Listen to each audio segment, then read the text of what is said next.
Live from WRAL News Headquarters in Raleigh, your number one source for local news. WRAL News, coverage you can count on. A cold front swung through, and now we're going to see temperatures dropping through the day. I'll show you how cold it will be tonight. We're talking about freezing temperatures for a lot of folks. And today, civil rights attorney Ben Crump will be in Raleigh to file a lawsuit on behalf of the family of a man who died after being shocked with a taser by Raleigh police. Who is named in this wrongful death lawsuit? That's straight ahead.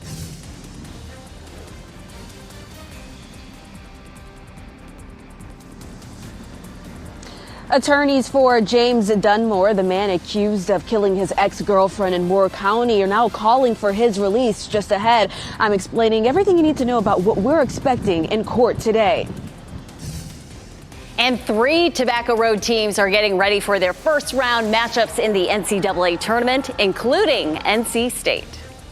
I'm excited for Thursday. Absolutely. We will be watching in full gear, all decked out. Yes. We'll break down when, where, and who both the men and women's teams will be playing later this week. Such an exciting time of the year with March Madness. Good morning, everyone. It is 6 o'clock. Very few places in the country, I would imagine, have 3 local teams in the NCAA tournament. We're so lucky to be one of those areas. I'm Renee Chu. I'm Jeff Hogan. It's great to have you with us. They're hard to come by, right? I don't know what happened over the weekend. I came back from vacation. I saw a lot of NC State hats on Sunday around something. Yeah. Oh, yeah. 5 wins in 5 days, winning the ACC championship. Watched it all. Fantastic. It was good stuff. Elizabeth Gardner is over at the WRAL Severe Weather Center right now. We have a weird little freeze warning going on here. Me too. I watched it all too. Well, not all of it. I watched Virginia and Carolina game. It was amazing. All right, freeze warning in effect for Sanford and back down through Pinehurst and Southern Pines. We do look like we'll see freezing temperatures in our northern counties, but coming up, I'll explain why. And we're only including these 2 counties in our freeze warning. It all has to do with when we typically see freezing temperatures arriving in the or departing in the spring. 31 tonight in Roxborough and South Hill, 33 in Durham, 33 Southern Pines, but temperatures for Raleigh eastward are likely to be just above freezing overnight tonight. Right now in Durham, skies are partly cloudy, 57 right now. We do have a north wind at 8 miles per hour. That northerly wind is going to help our temperatures to drop on down to around 50 later this morning. It's 59 in Fayetteville, 60 in Goldsboro, 61 in Rocky Mount. We still have some mild temperatures right now, but we're going to kind of even things out into the upper 50s this afternoon. We're looking at partly cloudy skies this morning, so we have the top of the tower lit. It's going to be breezy too. That wind coming out of the north is going to feel pretty chilly today. Some gusts 15 to almost 20 miles per hour. And overnight tonight, we're going to see a quick shower. It's likely to be starting close to, say, 9 o'clock or so. We're looking at partly cloudy skies this afternoon. But a quick sprinkle rolls through between 8 and midnight, and then the temperatures will fall below freezing. So it's not going to line up to see anything frozen. Our temperature only in the mid to upper 50s as we get through the afternoon under partly cloudy skies. Plenty of sunshine ahead for the next several days, but it looks like we could have rain for the weekend again. I'll show you coming up, Eric. Elizabeth will be looking out for that, but for the time being, checking traffic here this morning. We do have one crash that's popped up here on the map in just the last couple of minutes. That's going to be over here on the belt line in between 64 and Pool Road. Still working to learn exactly how serious that crash is, how much of an impact that's going to be. You see on the sensors, we're not seeing any major backups there, but we're keeping a close eye on it. Taking a live look outside now. I-540 Old Buffalo Road. Couple of folks on the road out there, but as is the case for most people this morning, so far so good for your Monday. I'm Nick Perlin in the WRAL Breaking News Tracker in Johnston County, where deputies blocked off this stretch of Bear Oak Drive in Smithfield to investigate a crime at this home. Deputies arrived here at around 9:30 Sunday night. Investigators used cameras to snap pictures of the scene. EMS and firefighters were also on the scene to help with the investigation. We're working to learn more from the Johnston County Sheriff's Office about what happened here. When we have that information, we will pass it along. In the WRAL Breaking News Tracker, I'm Nick Perlin, reporting in Johnston County. And now we'll take you to Moore County. Fire and water everywhere as crews work to put out flames at this home in Whispering Pines. This video was captured by the WRAL Breaking News Tracker shortly after 1 in the morning on Pine Lake Drive. Firefighters worked to put out hot spots that remained after the large fire was knocked down. The backside of this one-story home has significant damage. The Red Cross was called to help the family, who now has to find a new place to live. Happening today, prominent civil rights attorney Ben Crump will be in Raleigh to file a wrongful death lawsuit on behalf of the family of Darrell Williams. Williams was shocked with a police taser outside a Raleigh sweepstakes parlor last January. His cause of death is listed as sudden cardiac arrest. Williams yelled to police that he had a heart condition, and officers used the taser on him again after that. The autopsy also lists cocaine intoxication, physical exertion, and the use of a taser as factors in his death. 6 officers were put on administrative leave. None of them faces charges. The lawsuit named the city of Raleigh, the Raleigh police chief, and the officers involved in Williams' death, all as defendants. Today, the attorneys for the man accused of killing Alicia Watts will call for his release from jail. They say there is not enough evidence for James Dunmore to stay behind bars. WRAL's Laura Levine is live outside the medical examiner's office in Raleigh this morning. And Laura, the autopsy for Alicia Watts was just released last week, and it did not offer any answers for the family. Renee, it was just a few days ago when that autopsy was released from the state's medical examiner's office here in Raleigh for Alicia Watts. Now, the report states that Watts' cause of death was undetermined because her body was so badly decomposed by the time it was found in the woods. So happening today, we are expecting to hear from James Dunmore's attorney in court.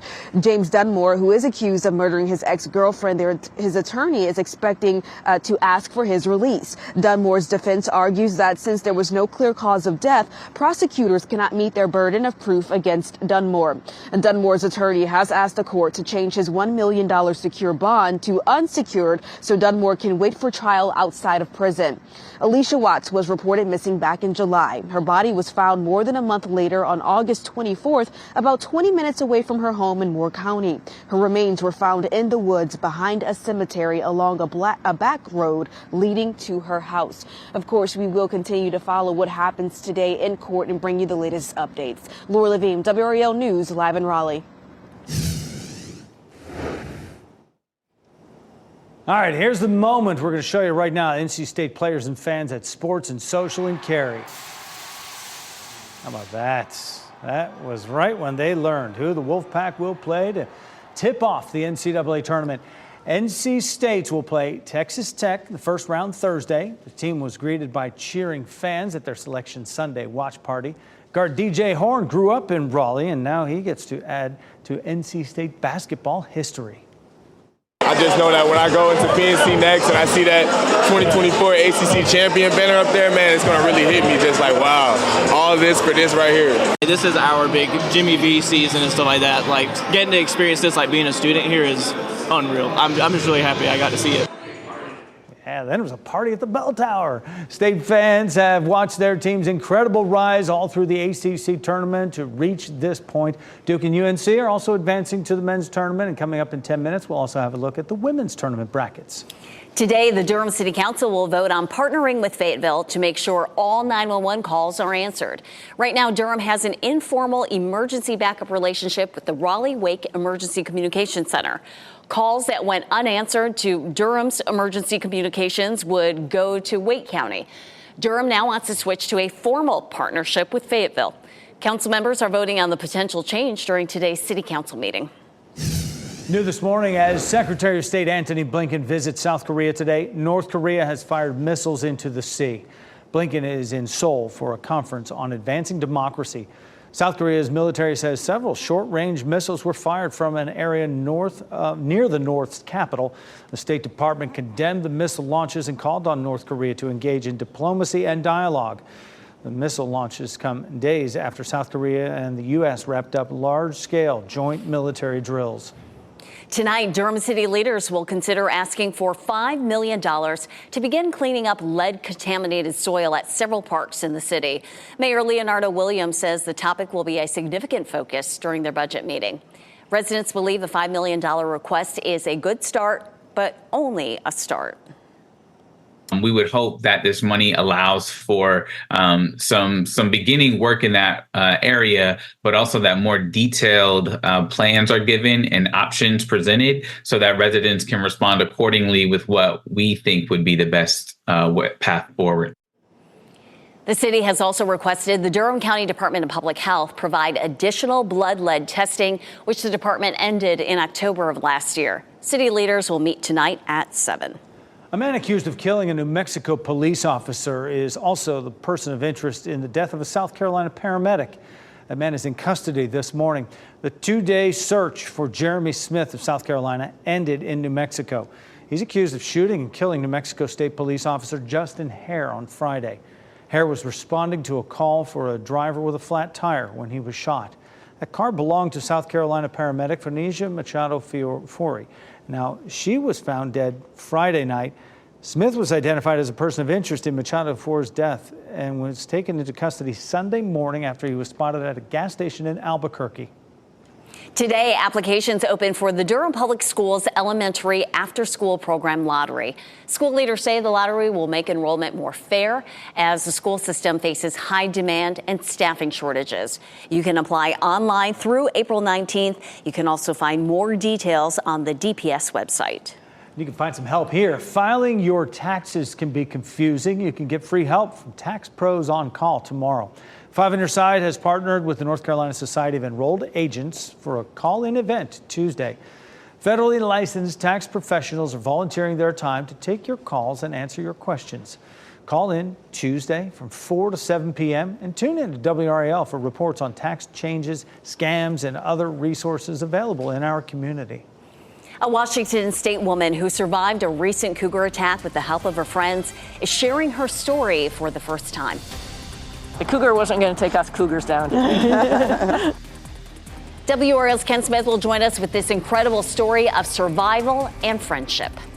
And you know it's time to fill out those brackets. We will break down who our local teams will be playing in this year's NCAA Women's Basketball Tournament.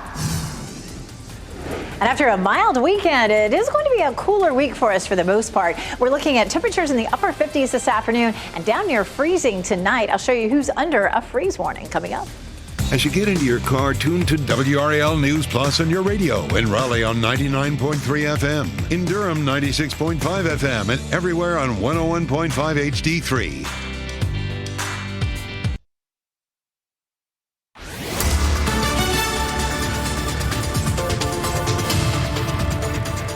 6:13. Our temperatures are mild right now. It is 61 in Wilson, but the whirligigs are whirling around out there. We do have a north wind that's going to push some cold air in starting now all the way through the afternoon. So we've seen the warmest temperatures that we're going to see pretty much for the day today. Durham at 57 now. Fayetteville is at 59. We'll see partly cloudy skies with a chance of a few sprinkles overnight tonight. We'll walk through that coming up in just a few minutes. It is a mild start, but our temperatures will be turning cooler over the next few hours. We're just going to hold it here in the 50s today. We'll see temperatures this afternoon at around 58 degrees under partly cloudy skies. Again, a few showers overnight tonight.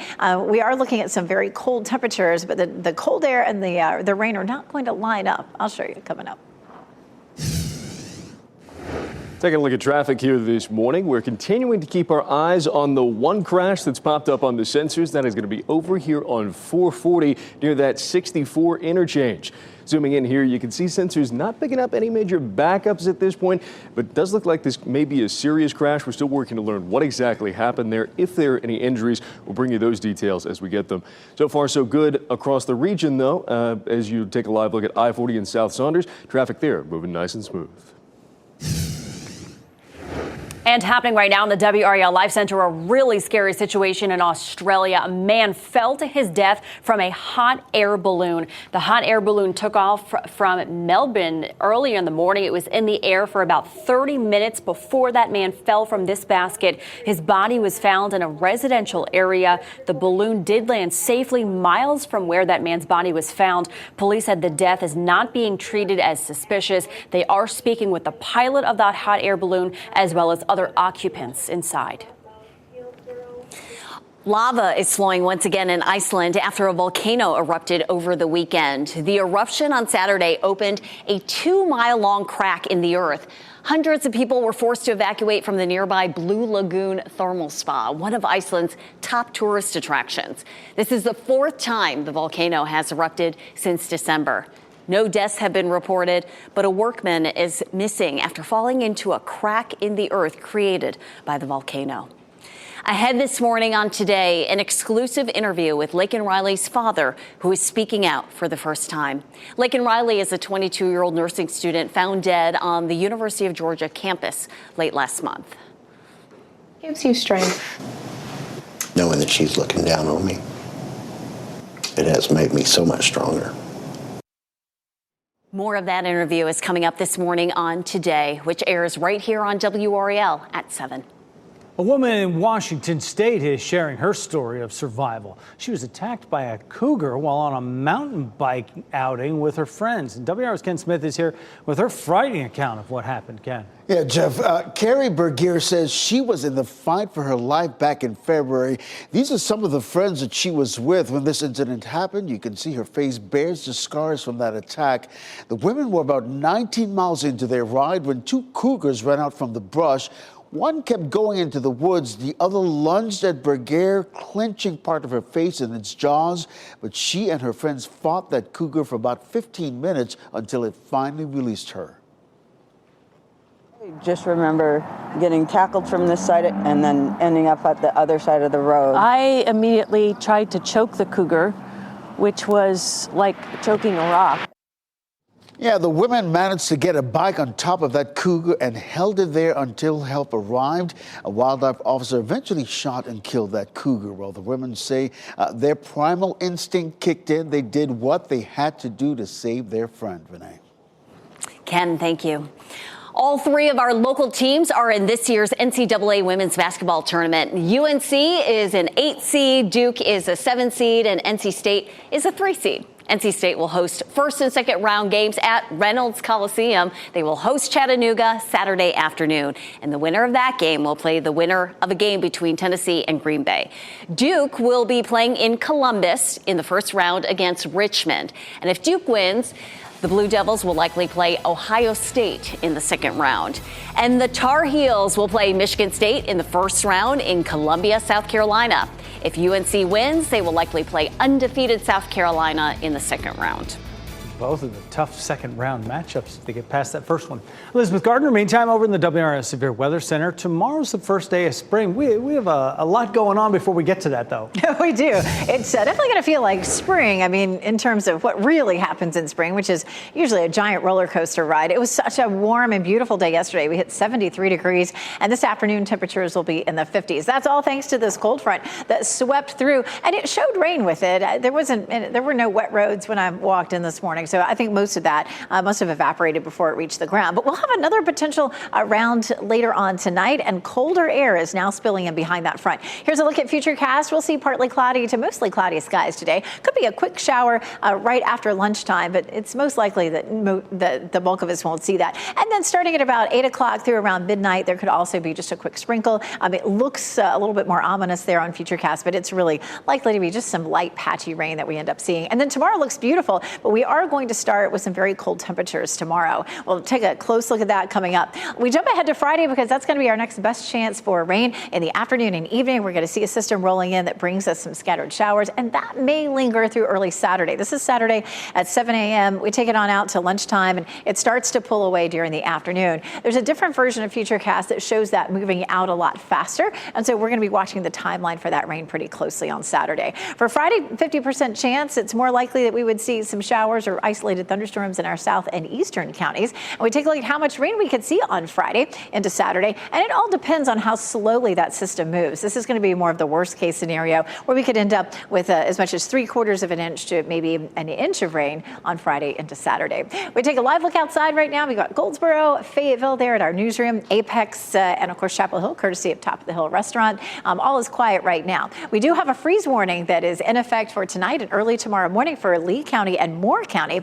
And the reason it's only for 2 counties is, number one, it's likely to be a little bit warmer farther east. And our northern counties have not seen the beginning of the growing season yet. And I'm going to explain what we mean by that. It's a little bit complicated, but coming up in 30 minutes in the next main weather hit, we'll talk about that. Checking out temperatures tomorrow morning or overnight tonight, 32 in Lewisburg, 31 in South Hill, 30 in Roxborough, 31 in Siler City, 31 in Sanford, 33 Southern Pines, but 35 in Irwin and Fayetteville, and 36 in Clinton. So little bit warmer the farther south and east you go. But no matter what, it's going to be coat weather for everybody tomorrow morning.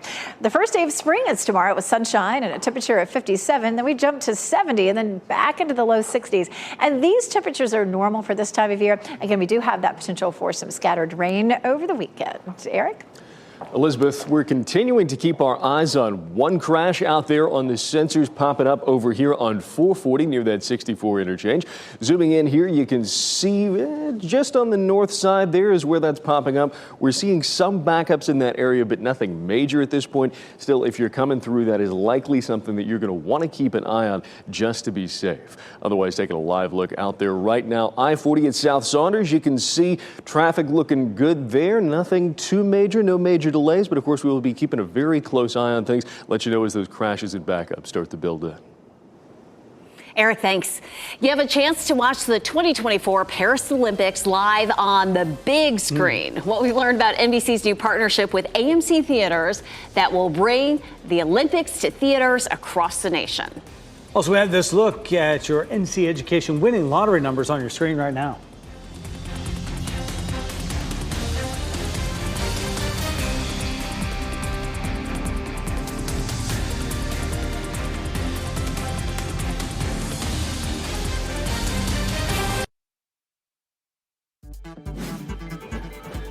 This What's Trending report, sponsored by Rug & Home. Now for a look at what's trending. Massachusetts Governor Maura Healey marked St. Patrick's Day in a unique way. Yeah, instead of the traditional wearing of the green during the annual St. Patrick's Day breakfast in Boston, Healey was wearing a different outfit. Yeah, this is she and Lieutenant Governor Kim Driscoll dressed in those Dun Kings tracksuits, the ones made famous during the Super Bowl ad for the Dunkin' Donuts spot. And Healey and Driscoll handed out Dunkin' Donuts munchkins to the crowd that had gathered for that holiday breakfast. I mean, they do stand out in the bright orange. It kind of hurts the eyes there. Yeah, a little bit, yeah. Calling themselves Dun Queens instead of Dun Kings. Yeah. Very creative. Well, fans of Zack Snyder get excited. Netflix posted the first picture of the poster for Rebel Moon Part 2, The Scargiver, on their Instagram yesterday. Part 1 of the sci-fi film hit Netflix back in 2021. Part 2 is set to hit streaming on April 19th. I know fans are super excited about it because the first one ended on a big cliffhanger, so they're waiting to see what happens round 2. And Zack Snyder has said he's wanted to make this like a Star Wars thing, like make this into a huge franchise and roll it out. So wait for the prequel. That's right. There's always that option. Yeah. This summer, you'll be able to watch the Paris Olympics from the comfort of an AMC theater. AMC announced it will be broadcasting the Olympics at 160 select theaters. The decision comes after the company saw major success with Beyonce and Taylor Swift's concert films. So executives are looking for more alternative content options. Showing for the Summer Olympics will start on July 27th and end on August 11th. Attorneys for James Dunmore, the man accused of killing his ex-girlfriend in Moore County, is calling for his release. Just ahead at 6:30, I'll explain why as we look ahead to his court appearance today. And it's mild right now, but tonight cold air moves in, and we do have a freeze warning in effect for parts of the viewing area. I'll show you how cold it will be this time tomorrow where you are.